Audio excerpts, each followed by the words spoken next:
Okay, thanks very much, Mike. Well, good afternoon, everyone. I'm actually greeting you from Sheffield at the moment. I don't know if anyone's further afield, but possibly good morning and even good evenings in order. But you can see from this title slide, I'm just going to be talking a little bit about stainless steels, particularly the properties and grades that are used in the marine environment. As Mike said, I'm not involved full-time with the BSSA these days, 50% of my time. The rest of the time, I'm working for my own company, providing on-site and online technical courses. I'd probably encourage everyone to stick with the format and ask questions at the end. And even after the end, you'll see I leave my telephone number and email addresses, so everybody can contact me even if a question doesn't quite get through. So let's just move on, and I'm just giving you a quick summary of what I'm planning to cover. I like to start with one or two definitions and just say something about the types of stainless steels that are out there. I'm conscious that many people are only aware of 304 or 316. I'm guessing the audience here will know of quite a few more, given the demanding environment the marine environment is. But I'll go on after saying a few of the basics. I'll say something about the grades that are typically found in the marine environment. Then talk a little bit about corrosion. A big subject, in fact, all these summary points are big subjects. So I'm just hoping I've chosen a few areas that are relevant to everyone that's out there. Again, a few tips on good performance with fabrication, or at least not every method of fabrication, but I'll touch on machining and welding. And hopefully, if I get my timing right, we can just look briefly at a few case studies. So let's just start with a little bit about stainless steel. And it's always nice to put us all on the same playing field. I like to just say what stainless steel is. A definition does actually come from the Harmonized European Standard BSEN ISO 10088, and it's a steel that contains at least 10.5 weight% chromium.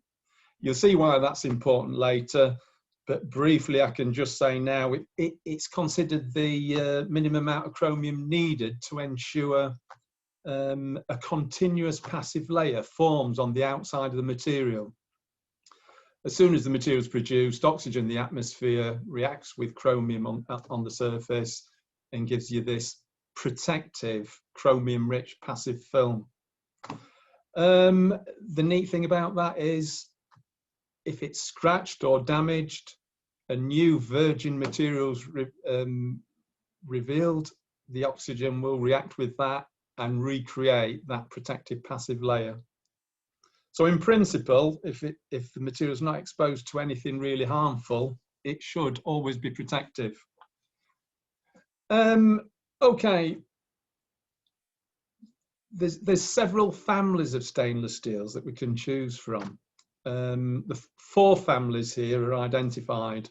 And apologies if some of the terminology I use sounds very technical. It's just that you can't really get away from certain terminology when we're trying to differentiate the types of stainless steel that are out there.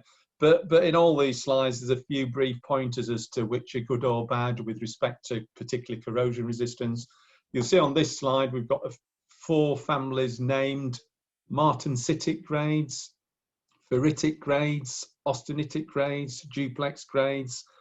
No doubt the ones you're most familiar with are the austenitic grades. They exhibit excellent corrosion resistance as long as the passive film, the protective surface layer, isn't destabilized in some way.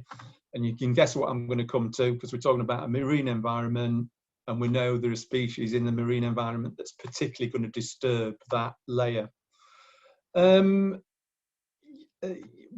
There are a couple of categories it's worth drawing attention to in the austenitic area. There's standard austenitic grades, the big 2 I'm sure you've all heard of, 304 and 316.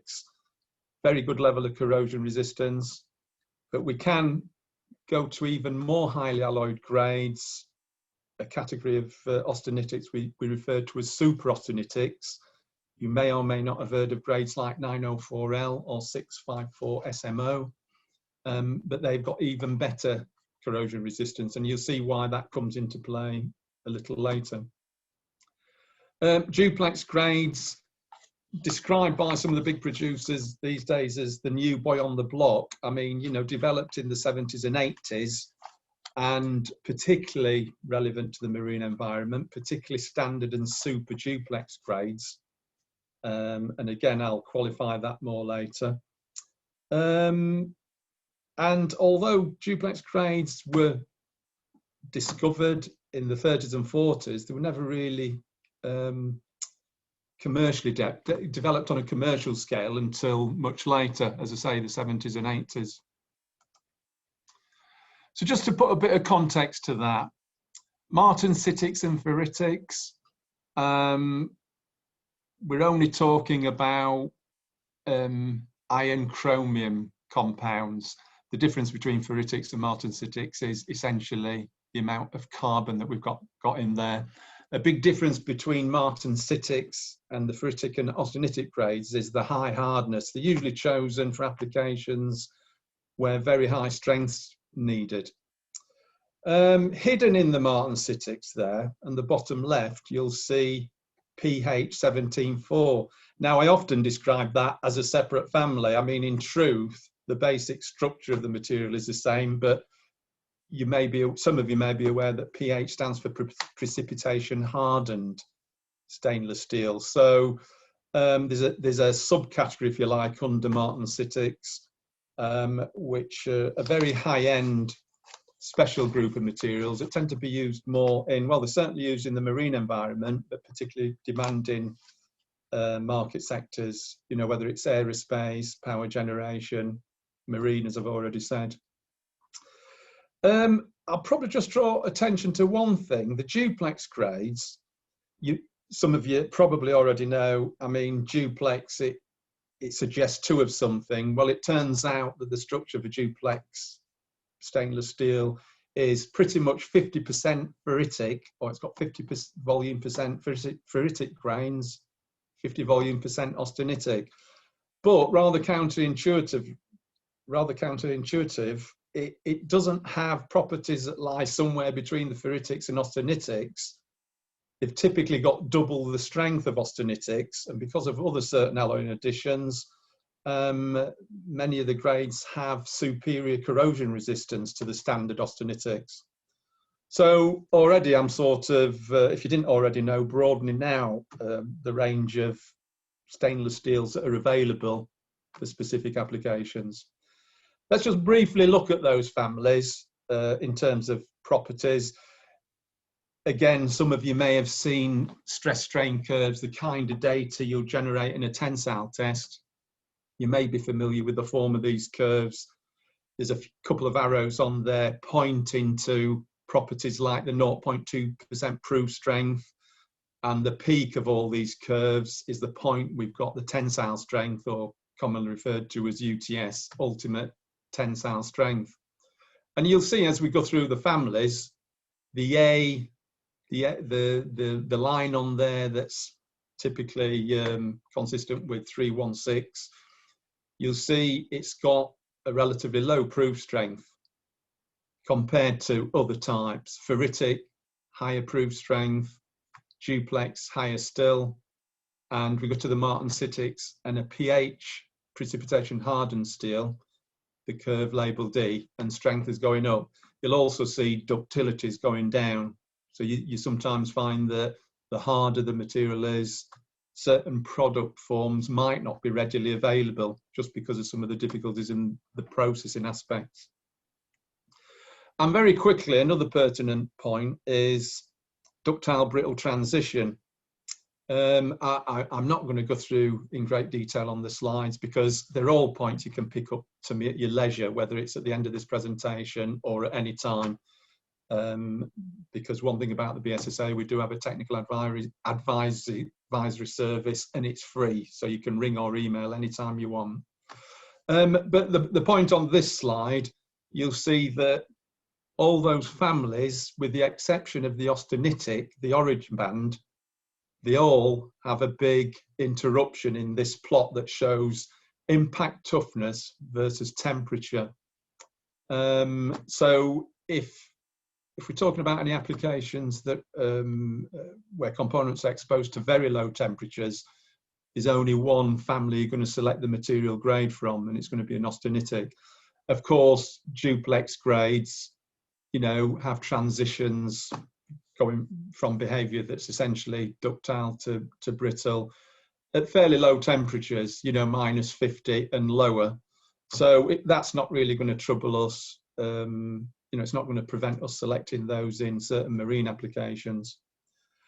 Okay, let's move on. A sort of snapshot of the volumes of the different families or types of stainless steel that are out there. You'll immediately see from this bulleted list that most of what's out there in terms of volume, and because the densities don't change significantly across these types, whether we're talking about mass or volume, most of what's out there is austenitic, 70%. Ferritic, the next big type, certainly not that prevalent in the marine sort of area, 20%. But the more sort of specialist materials like duplex, precipitation hardened, martensitic grades that are chosen specifically for a very favourable property, in terms of volume that's used, significantly lower. But that's not to underplay their importance. It's just that they've been tended to have been developed for specific applications. Duplex, not least for certain grades, super duplex grades for subsea applications.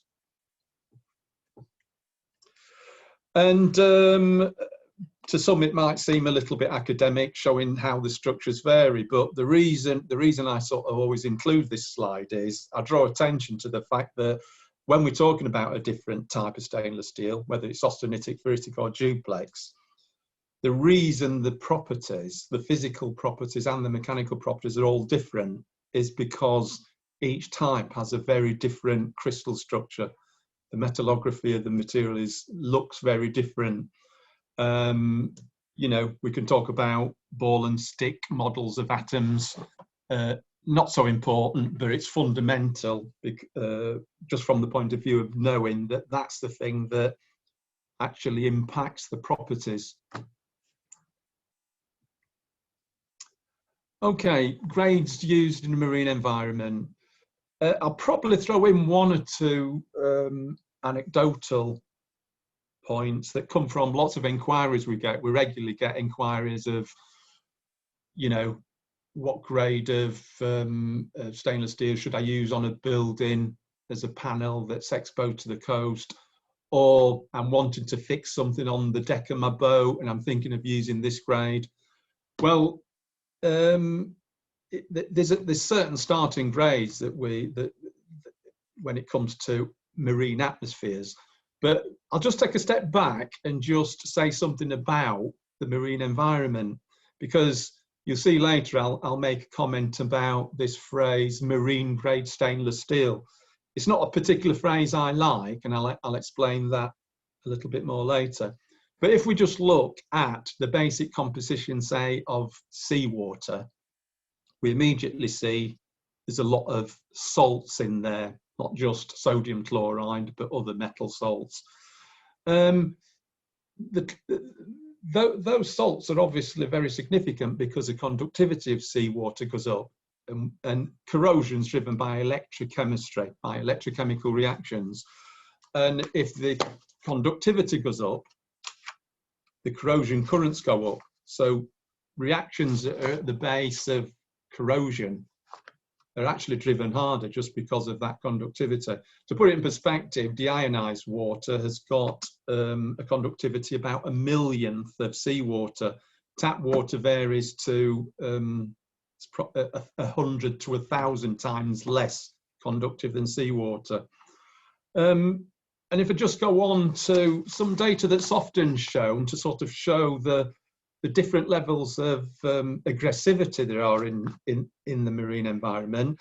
This is a curve. It shows the relative corrosion rate, or in this case, it's labelled relative loss in metal thickness, and it's harbour piling. It references harbour piling. But you'll see immediately there are a number of zones. The first one, zone 1, is the atmosphere. And you can see if we're high up in the atmosphere where there's less chloride dissolved in moisture, the corrosion rate is lower. As we come down to the splash zone, it increases. So we get a peak actually in corrosion, or at least a peak in the aggressivity of the environment, where we've got high chloride, but in the splash zone we've also got erosive effects of the waves. Then there's a drop back because those things aren't as relevant, but then we find there's another peak just below the mean low tide level, and that's due to two things. One, microbial activity. An important aspect there is sulfate reducing bacteria. But there's also an impact of galvanic corrosion as a result of differential levels of oxygen. So we get an accelerated low water corrosion rate just below the mean low tide level. Then we drop off as we get to the mud line or the seabed because the level of oxygen goes down. If there's no oxygen, you're not going to get a corrosion process. So these zones highlight that there's different environments encapsulated by the thing we might refer to as the marine environment, which sort of gets onto that term that I don't, it's just a personal view, I don't particularly like it, this term marine grade. I'd sooner know precisely what grade I've got and what the service environment is that a component for a particular application is going to be exposed to. And you might possibly, you've had, if not all of you, some of you have had my experience where you go and buy a part in a chandlery, somebody tells you it's made of marine grade stainless steel. Well, the first thing I say is, and what grade is that? They usually think it means 316, and more often than not it does. But it might not be good enough. I mean, 316 is what I'd consider the starting grade to use for components that are going to be exposed to the atmosphere, but it may not be good enough for a component that's going to be exposed in the splash zone. It's certainly not going to be good enough submerged below the waterline, unless there's some sort of protection involved. And we'll come on to things like that later.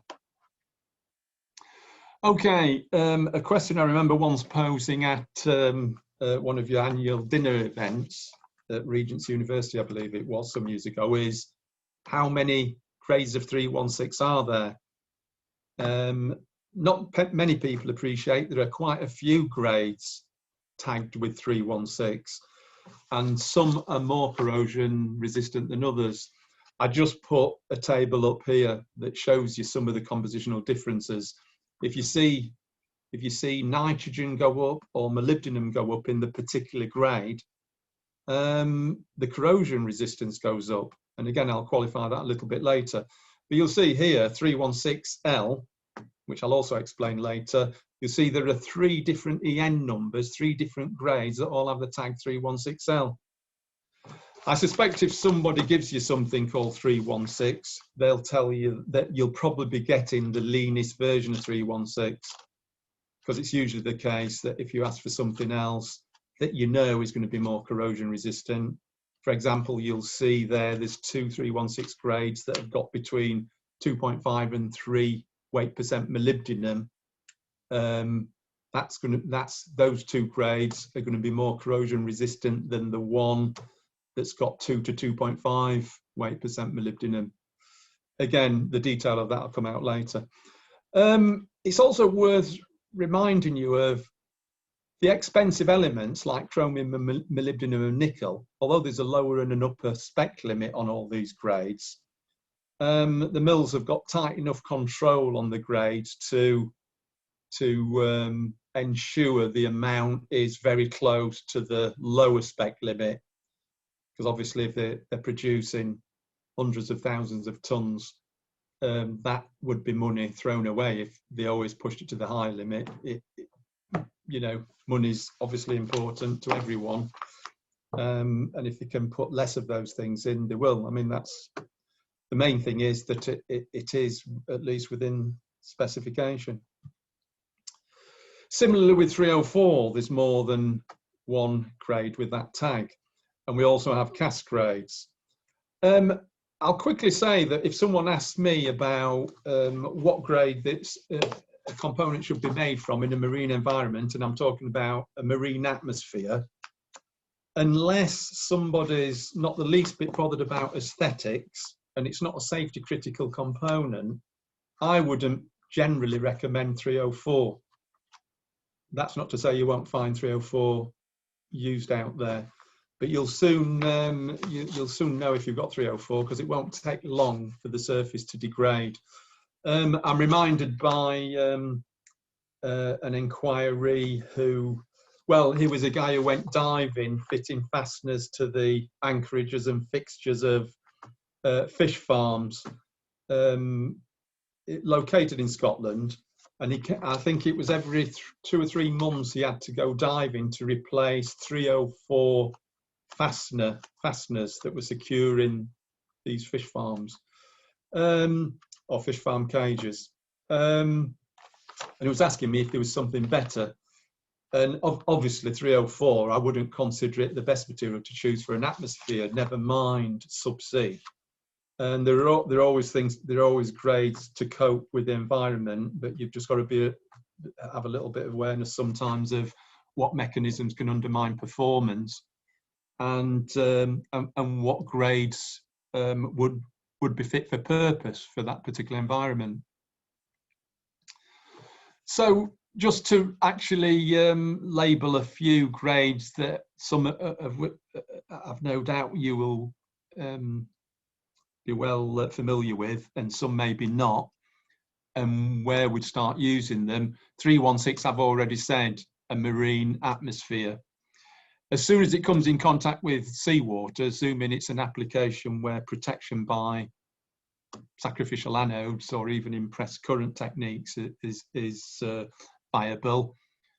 And it says there, the middle section, you know, if we're talking about hull mounted equipment, impellers, prop shafts, we would have to protect those materials.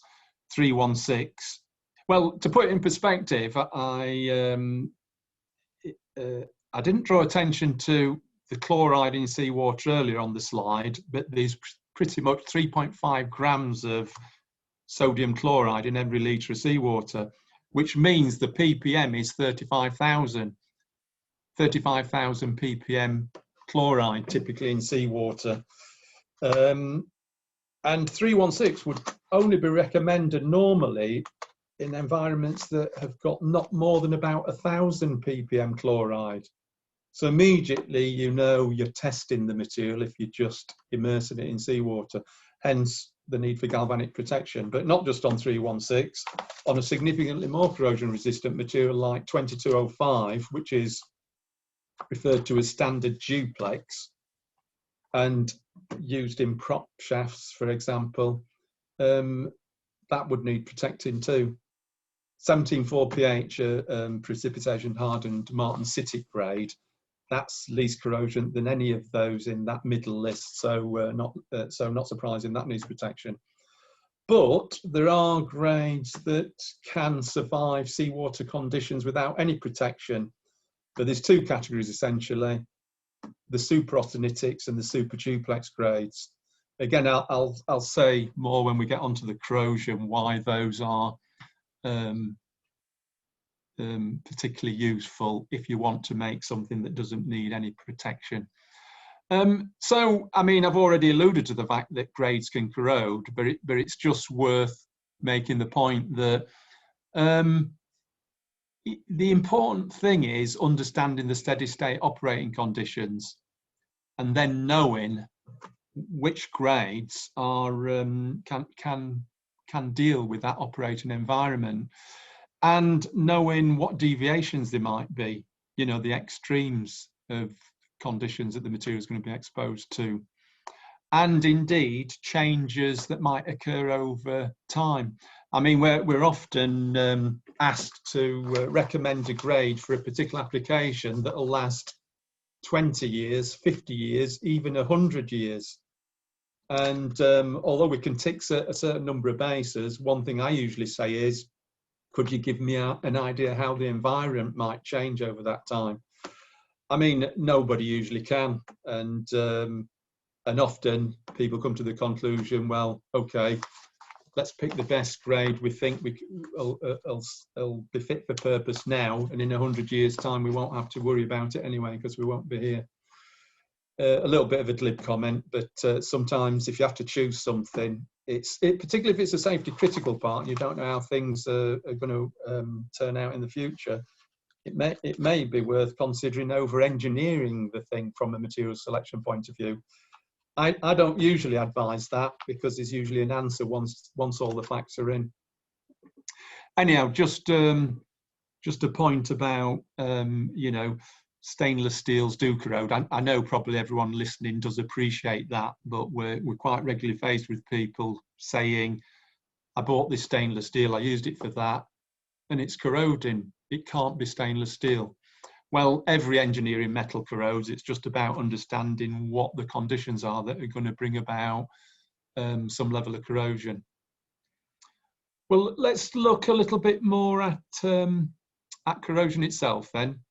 Some of the mechanisms, and there isn't really time to go through everything. So I've sort of chosen the rather common corrosion mechanisms.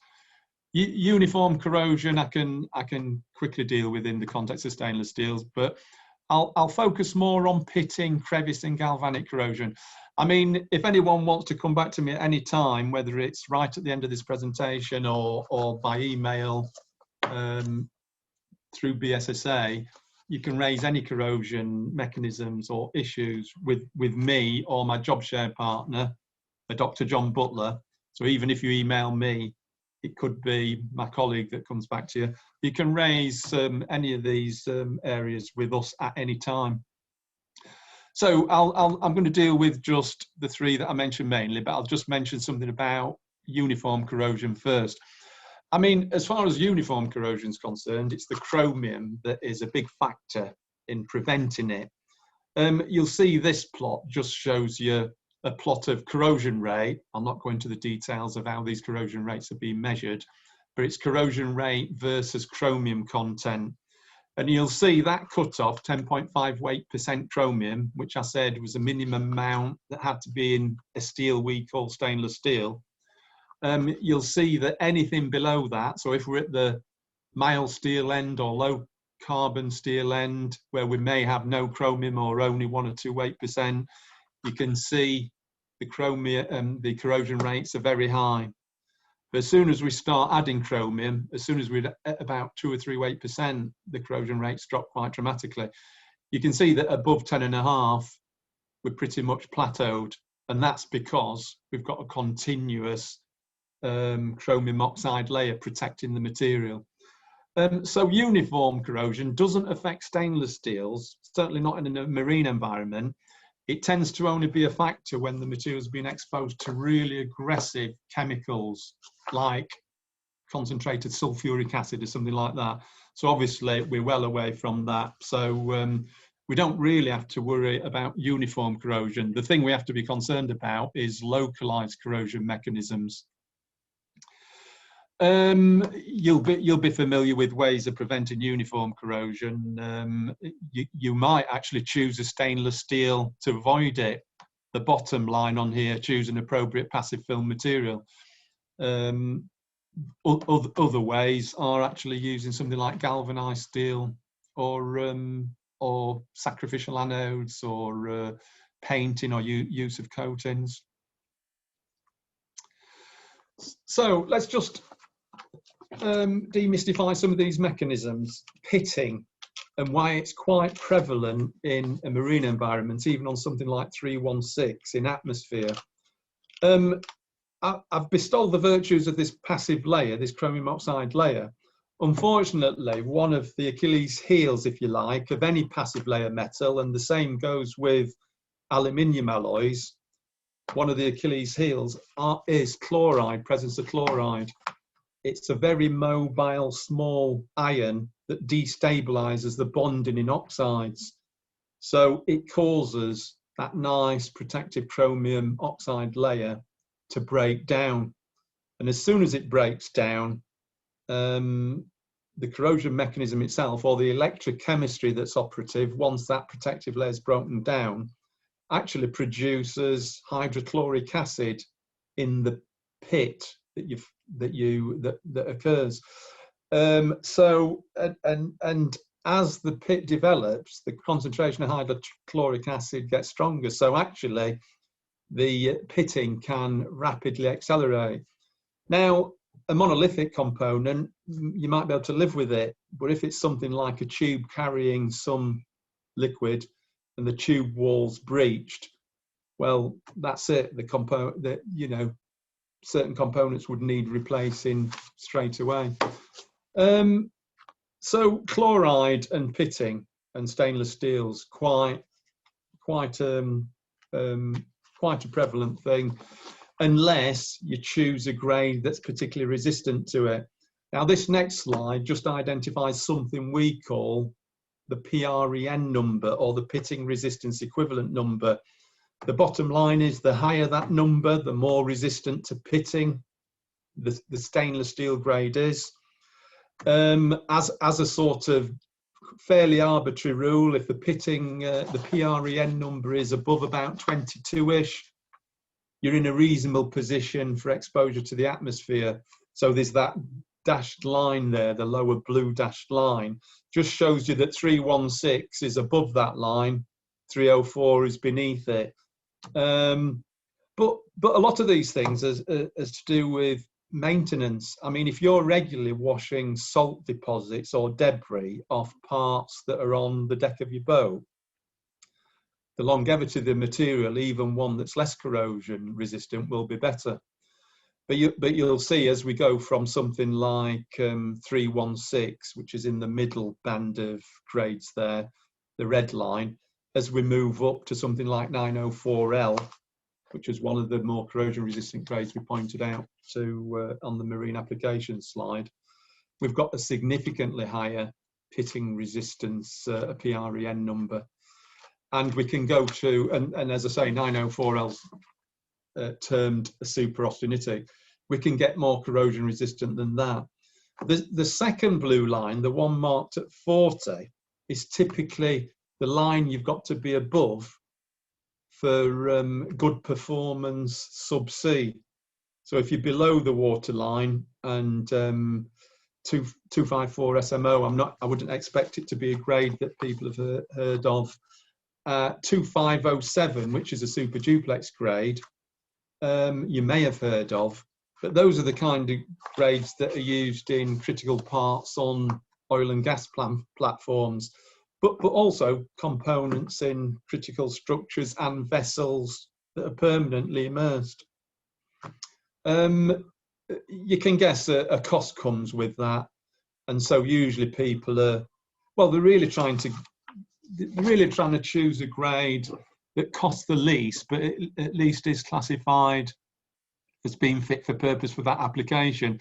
But as I said, that does require an understanding of the detail of the operating conditions, and maybe an appreciation that a certain level of maintenance is required as well.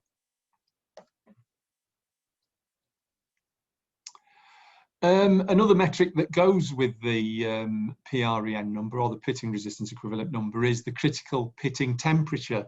That's the temperature below which you won't get pitting. And you can immediately see on this table, going from, you might not recognize it as such, but 430 is a ferritic grade, 304, 316 are the big two austenitic grades. As we move down that table, the critical pitting temperature goes up. So you can see immediately 304 is very likely to pit above 10, 316 above 20. So you're in a safer and safer ballpark, you know, 2205, a duplex. We wouldn't expect to get pitting below about 30 degrees. So you'd be very safe with that, even in our sort of more tropical zones. Ways to prevent pitting. Well, obviously chloride. I think I particularly mentioned chloride, and I mentioned the level, the maximum level we'd expect 316 to perform well at, and that's 1,000. 304, it's only between about 100 ppm to 300 ppm chloride, which is one of the reasons why it's not usually a starting grade I consider when people are asking me about materials to use in a marine atmosphere. So first, understand the operating conditions and look to choose a grade that you're comfortable or happy will survive it. Those metrics, particularly the PRE number, there's widespread references to those. If it's easy enough to work out, there was an empirical formula, I didn't draw attention to it. The PREN number is just based on the concentration of the weight percent chromium, molybdenum and nitrogen in particular. So it's just an empirical formula. The numbers themselves for all the grades that are out there to choose from, easily referenced. I think that probably deals with that. There's a point about recognising environment, the aspects of the operating environment that might change, which I'd already mentioned before. Okay, crevice corrosion.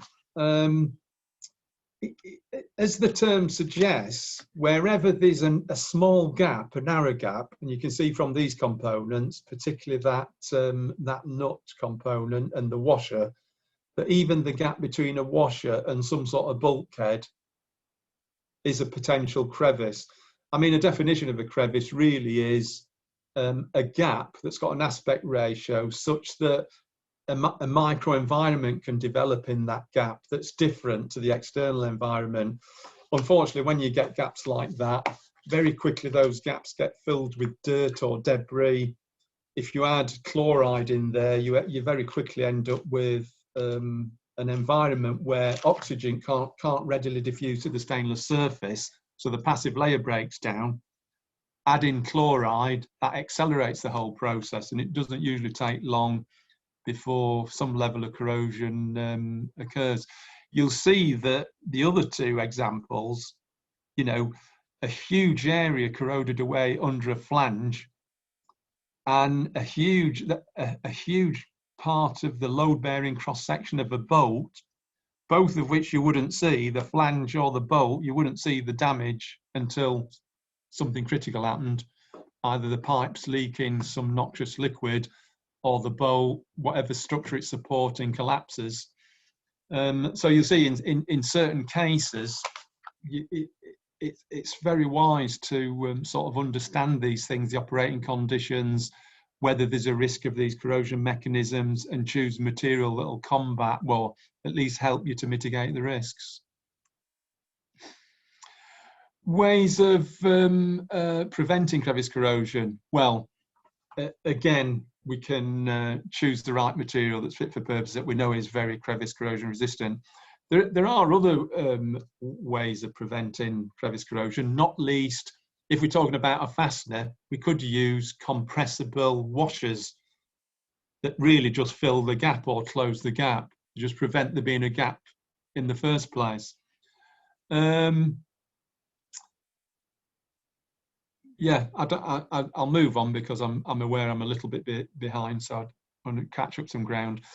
Galvanic corrosion, again, this is a very simplified list of metals in order of the most anodic to most cathodic.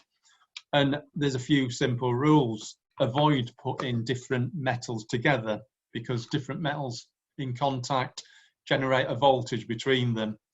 Now, in the list, the further away two metals are, the bigger the voltage that's generated, which bigger voltage means ultimately if those materials are in contact with an electrolyte, and there's always an electrolyte, there's always water around, even if you can't see it.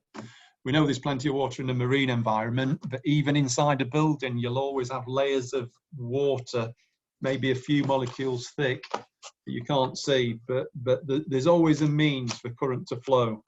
So so you know, one rule of thumb might be avoid putting two dissimilar metals together. Obviously you can't always do that, so where you can't, you try and choose metals that are close together in the series, because if they're closer together, the voltage across the junction of the two metals will be smaller, so any currents that flow will be lower and be driving the corrosion process lesser, if you like.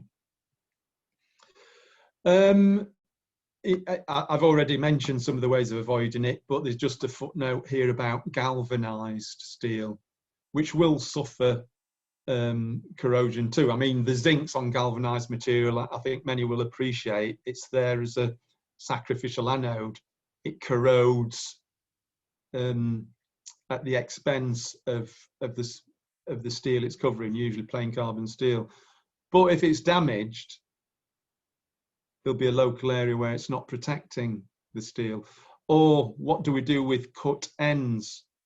Often galvanized material is cut, and we can paint it, yes, but paints themselves can degrade. There's always answers to the questions, and I can't always give a specific answer. I just talk in generalities until someone says, well, this is a situation, how can I sort of mitigate the risk of some type of corrosion occurring in this situation? The other thing is that when zinc corrodes, that zinc can get in the aquifer, or a aquifer, and that can produce its own toxicity issues.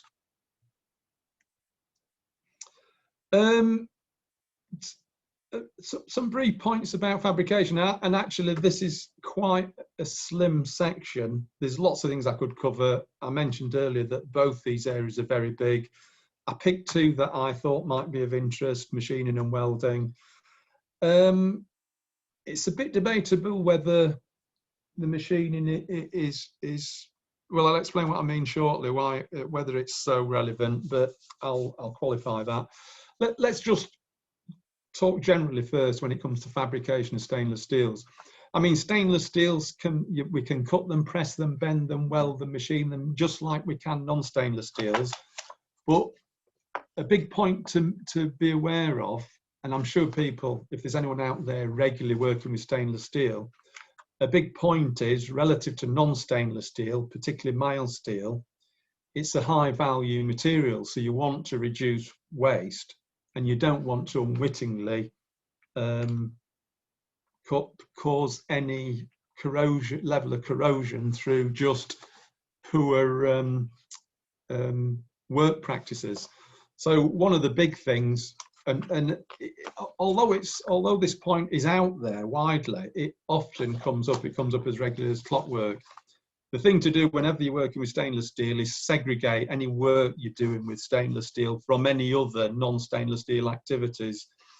So anything being done with mild steel and stainless steel in any workshop should be well segregated, and never use tools that you've used with mild steel, whether it's grinders or wire brushers. Never use those also for stainless steel, because you'll just transfer the more anodic steel, the mild steel or low alloy steel, and it'll contaminate the stainless steel, and that'll just promote points or sites where you get the start of some sort of galvanic corrosion activity. The other two general things I'd say is, particularly when heat is involved, certain thin sections of stainless steel can suffer distortion. So we'll talk about that when I get into the welding proper. And so some sort of restraining support jigs are needed. And there's another last line on this slide that somewhat steals my thunder from another slide. If any process causes heat tint to be produced on a stainless steel, if you want to restore the equivalent corrosion properties, you want to remove it all. So very quickly on machining, there's always the problem with particularly austenitic grades is they work hard and readily. They're difficult things to machine, or certainly if you've got experience machining non-stainless steels, the work hardening means you've got to carefully look at machining parameters.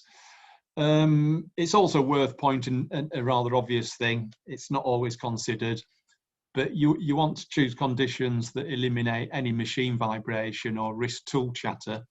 Now, I'm just familiar with tap testing, where you can look at the whole frequency dynamics of the tool in the workpiece and the machine, and see where you've got a frequency response that minimises vibration. I mention it mainly because it's quite counterintuitive. Usually, if there's vibration and chatter on a machine, say a turning machine, people immediately want to slow down or cut down all the parameters. You know, lower the depths of cut, lower the feed, lower the revolutions on the turning part. But sometimes, actually, you'll find there's less vibration. You'll find there's lobes of lower frequency response at higher parameters. So it's just worth being aware of that. The other things are the obvious things, you know, using sharp tools, negative rake angles with stainless steels, particularly because it just puts more of the load in the heavier body part of, whether it's an indexable tooling insert or not ever, it just puts more of the load in the body of the tool. And lubrication, you know, I'm sure any machinist out there will be familiar with lubrication, cuts down cutting forces. And very quickly, there's two slides that just point to, there's always grades that have been designed to give you better productivity in a machine shop. The caveat is that all free machining grades, they rely on an increase in inclusions, so elevated sulfur.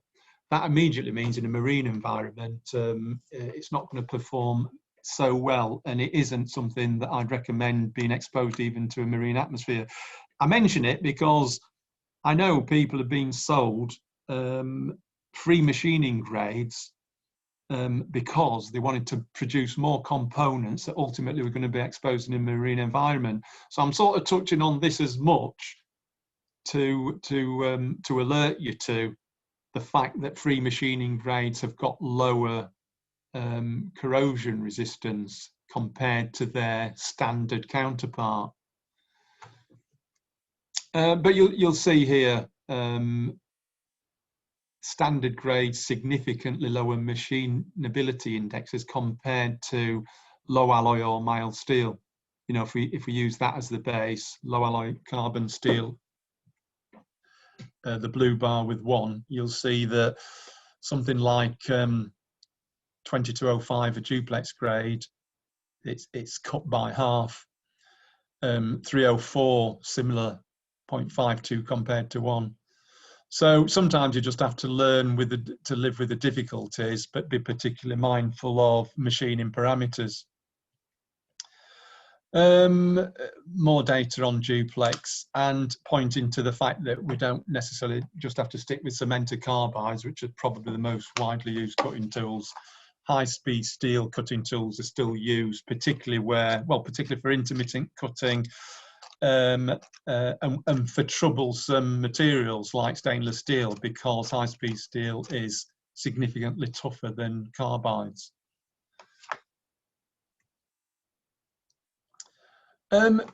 Let's just look briefly at welding, and I'm just looking at the time, and I'm conscious. I'm just going to touch on 2 problem areas, as well as saying what's good about welding stainless steel, or a particular family like the austenitics, and I might jump to 1 or 2 case studies after that, because I just want to keep time on track, and we're not going to have much time for questions if I keep going at this slower pace. Anyhow, welding properties. I'm just going to stick with austenitics. The good thing about austenitics is very good to weld. You can readily weld the material in thick sections, unlike ferritics. And unlike martensitics, which are the only heat-treatable family type, we don't have to worry about preheating the material or post-weld heat treatments. So that's a big plus. They're very readily weldable. There is one caveat. It's circumvented by the L grades. You may remember in that 316 list we've got 316L mentioned several times. The L stands for low carbon. Now that's very useful because there's a critical temperature window between about 450 and 900, where if carbon's high, we can get formation of chromium carbides at the grain boundaries, which effectively depletes chromium from the grain boundary area. So subsequently, if that material is exposed to an adverse environment like marine, the first place it's going to get attacked is the grain boundary.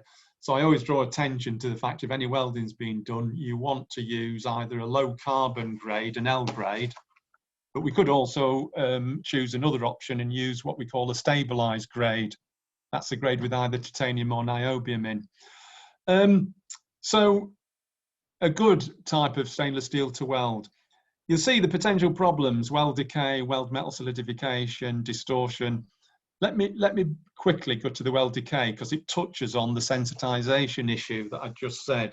If we do get this chromium carbide formation, because we've heated the material up through the welding process, and subsequently it's exposed to an aggressive environment that promotes intergranular corrosion, you'll see the kind of thing we can ultimately end up with. Here we've got a pipe component.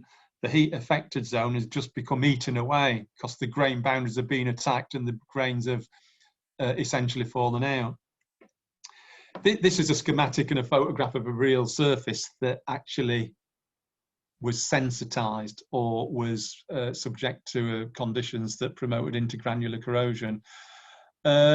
So, you know, we know about it, it's widely known, people still make the errors, but it's very easily dealt with. We either use low carbon grades, so there's not enough carbon to combine with the chromium cause that problem, or we use a stabilized grade. That's a grade that's either got titanium or niobium in it.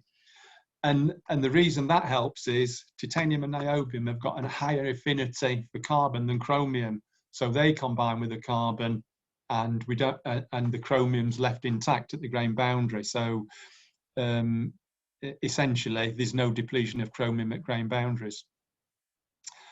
One other quick thing before I jump to what, a couple of case studies. I might just stick with one case study because I've done rather poorly with time. Weld metal solidification cracking. It often occurs as a result of presence of impurities like sulfur and phosphorus.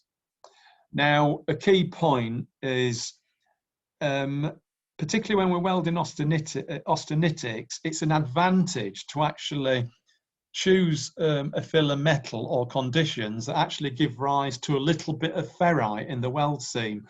The reason is the ferrite's got a higher solubility for things like sulfur and phosphorus, so it acts as a kind of sink, if you like, and those deleterious kind of elements are removed. If you don't have that, sometimes you can have low melting point glassy phases that combine sulfur and phosphorus, just segregating at grain boundaries, and if that happens, you just have very weak grain boundaries. So weak that just on cooling you can develop cracks in the weld seam before you've even put the material to an application. So there are things to look out for. I'm deliberately going to jump now. A quick point about effective heat tin. If you've got any sort of discoloration at a weld seam, what you know you've got is a thick chromium oxide layer beneath which you've got parent metal that's depleted in chromium. So you know that if that material was subsequently exposed in an aggressive environment like a marine environment, chloride is going to get to that depleted parent surface, the parent surface depleted of chromium. So it'll perform much worse than it otherwise would. I'm going to jump through there. I'm just going to deal with a couple of case studies. This is probably something you've seen many times on boats you've inspected. Jubilee clip rusting away. You might regard this partly a combination of you know, poor choice of materials or poor maintenance.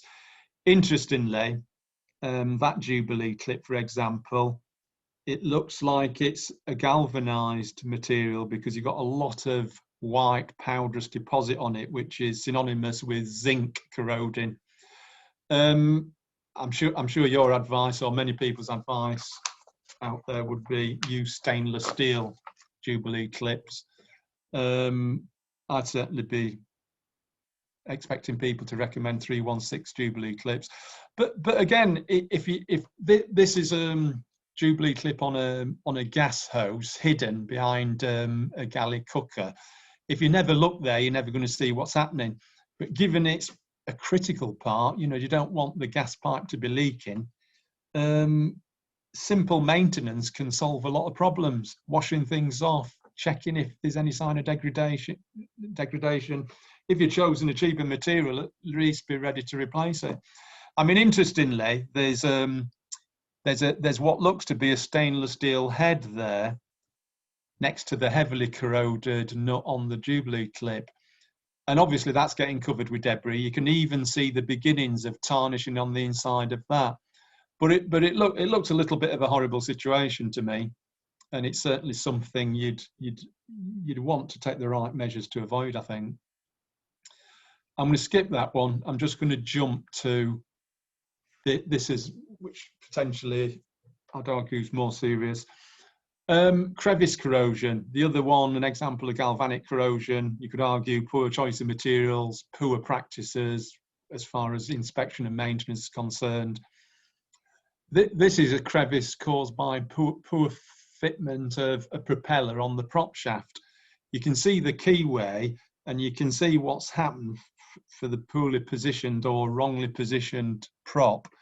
We've got a very deep groove eaten away as a result of crevice corrosion, and it turns a corner and actually the corrosion runs down towards the keyway. So, you know, potentially quite serious, because whenever you get corrosion like pit features or crevices, particularly if it's a load-bearing part, those features act as stress raisers. The next thing you'll find is you've got fatigue cracks growing.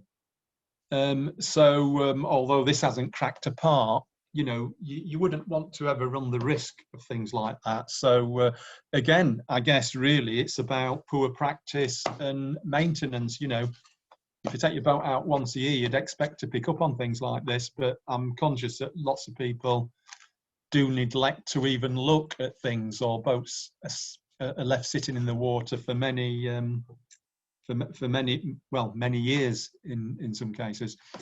I better quickly wind up there because I'm just on the hour and I think I've sort of breached your routine. But I'll just draw attention to two slides. One is courses that I run and BSSA runs. You can read them at your leisure. But contact details for me at both companies are on the last slide. So you can contact me whenever, or my colleague, if it's about issues to do with stainless steel and anything else really. I mean, we'll either know the answer quickly or we won't. So thanks for listening, and very sorry I've sort of took up a bit too much of the time, but I'll pass over to you then, Mike.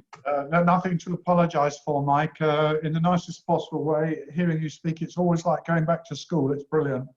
So thank you for what you've delivered.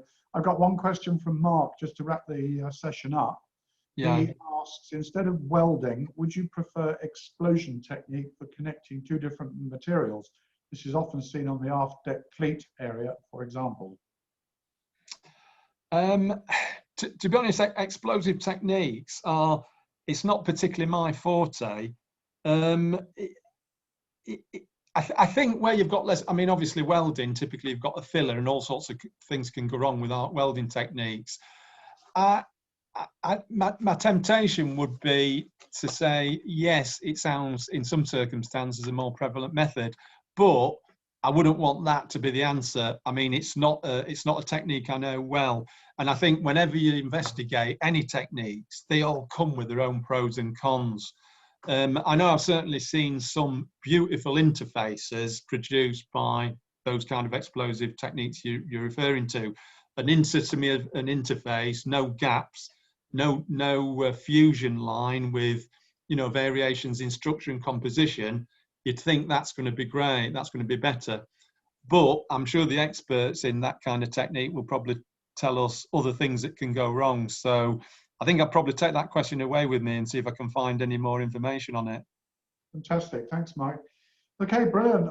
Great to see you again, Mike. And thanks very much you too. For popping in to do this. We'll be in touch in the new year and talk about the way forward with some kind of corrosion course. So yeah, it sounds good. And stay well, Mike, and everybody else. Yeah, take care, Mike. If I could ask you to stop sharing your screen, please.